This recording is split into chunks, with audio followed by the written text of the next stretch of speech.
I got so much motherfucking design on right now. Break it down, bring it back, make it clap. I got 3 old thoughts, new block, where that thing. Bitches on my line, and you know. Assalamualaikum warahmatullahi wabarakatuh.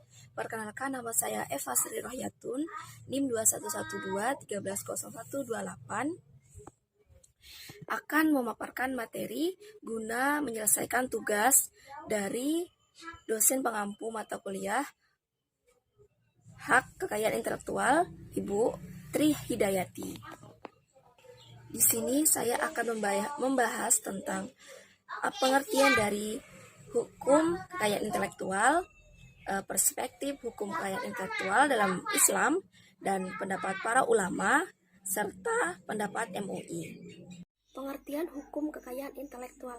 Jadi, hukum kekayaan intelektual adalah hak untuk memperoleh perlindungan secara hukum atas kekayaan intelektual sesuai dengan peraturan perundang-undangan di bidang hukum kekayaan intelektual, seperti Undang-Undang Hak Cipta, Paten, Desain, Industri, Rahasia Dagang, Varietas Tanaman, merek yang disahkan ITB. Hak moral.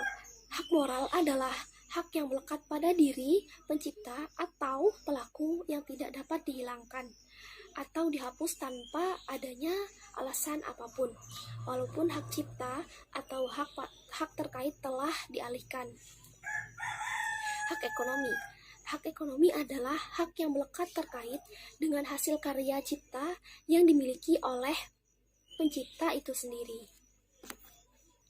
Selanjutnya, sejarah perkembangan hukum kekayaan intelektual di Indonesia. Jadi, hukum kekayaan intelektual ini sudah berkembang sejak tahun 1840-an.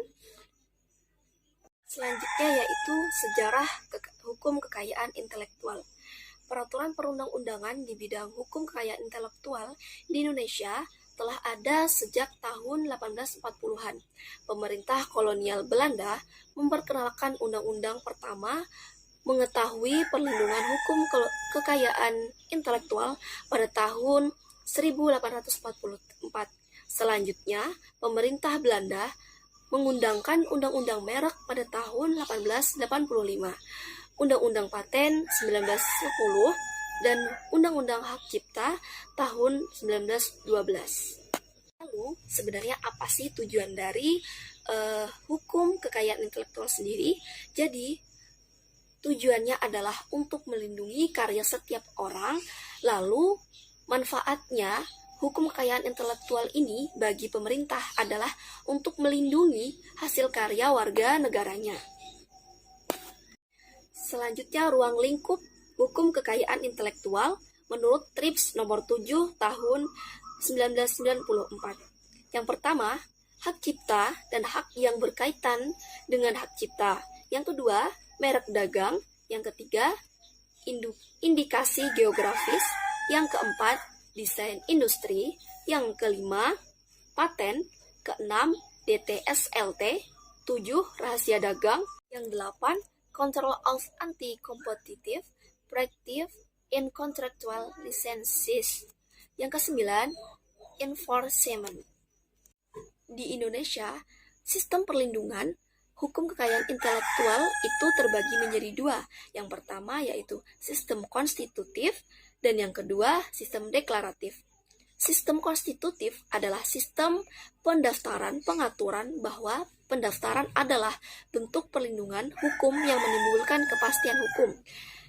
Sistem deklaratif adalah sistem pendaftaran yang hanya menimbulkan dugaan adanya hak sebagai pemakai pertama pada merek bersangkutan.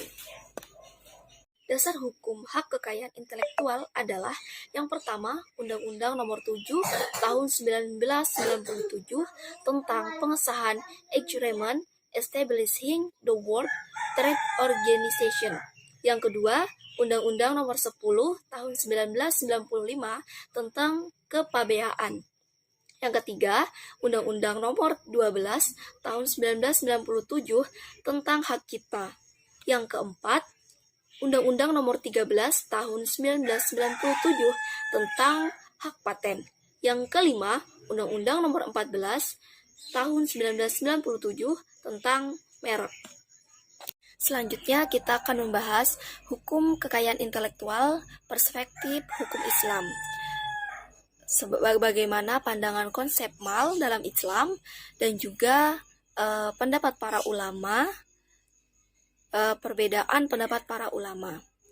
Yaitu selanjutnya kita masuk ke konsep mal. Di kalangan mazhab Maliki, Syafi'i, dan Ahmad ibn Hambal sependapat bahwa al-mal sesuatu yang mempunyai al-qiyamah al-maliyah, artinya bernilai materi, atau al-qimah al-iqtisadiyah, yang artinya bernilai ekonomi. Para fuqaha dari kalangan 3 mazhab selain Hanafi juga berpendirian bahwa al-milik tidak harus berwujud materi, tetapi juga bisa mencakup immateri asalkan memiliki al-qimah al-maliyah dan diakui oleh undang-undang.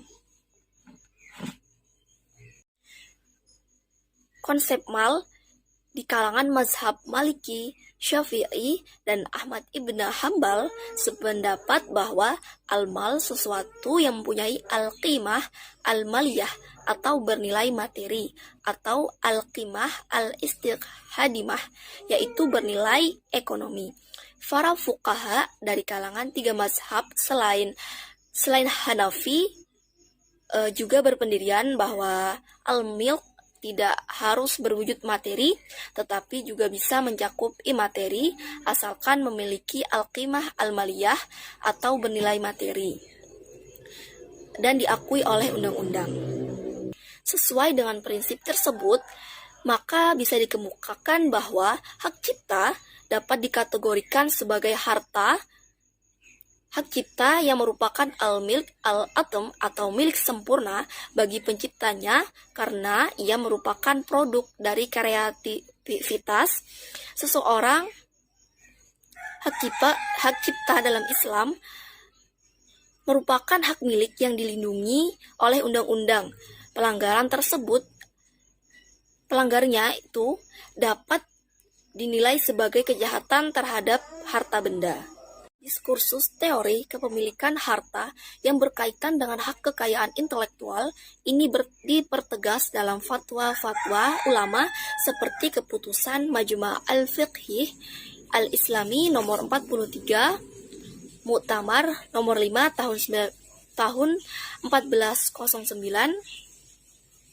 tentang al-haquq al-ma'nawiyah, dan keputusan Fatwa Majelis Ulama Indonesia nomor 1 tentang perlindungan hak kekayaan intelektual. Selanjutnya, Fatwa MUI tentang hukum kekayaan intelektual, yaitu Majelis Ulama Indonesia atau MUI menetapkan ketetapan hukum bahwa setiap bentuk pelanggaran hak kekayaan intelektual jika tanpa izin hukumnya adalah haram dalam Fatwa MUI nomor 1/Munas 7/MUI/05/2005 tentang pelindungan hak kekayaan intelektual.